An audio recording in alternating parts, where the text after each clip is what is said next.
So 3 years later, the Lord came to Elijah and said, "You need to go tell King Ahab that there's going to be rain." This came after a severe drought in the land. And so Elijah is making his way down the road trying to find King Ahab. On the way, he runs into Obadiah and says, "Obadiah, we have to tell King Ahab that it's going to rain." And Obadiah's like, "Are you crazy? He's going to kill me if I even told him that I've seen you."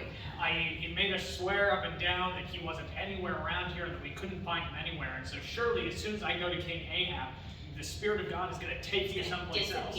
And Elijah's like, "No, I promise this is going to happen. Let's actually go tell King Ahab right now." So Elijah goes to King Ahab and is like, "King Ahab, it's going to rain."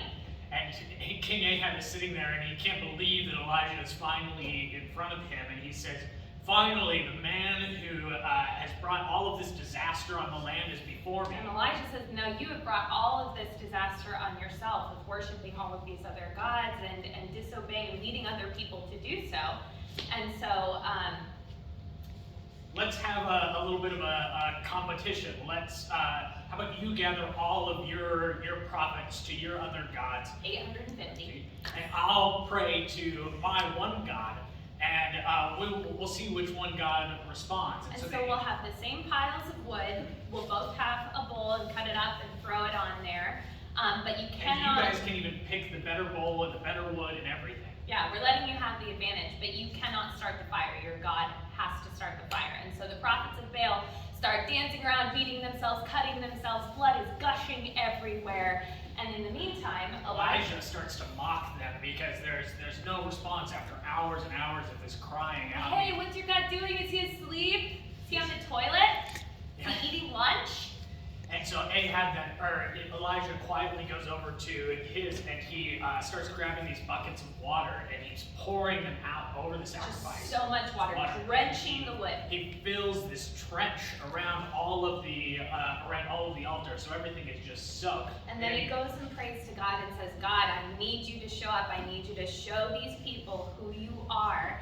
And so from the heavens, this fire just comes down. And it totally burns up the sacrifice, but even it evaporates all of the water, and so there's almost nothing left. And everybody is just sitting there amazed, and they cry out, "Yahweh is God! Yahweh is God!" And then they seize the false prophets. And then Elijah says, "Okay, King Ahab, now do you believe it's going to rain?" But Ahab still doesn't believe it.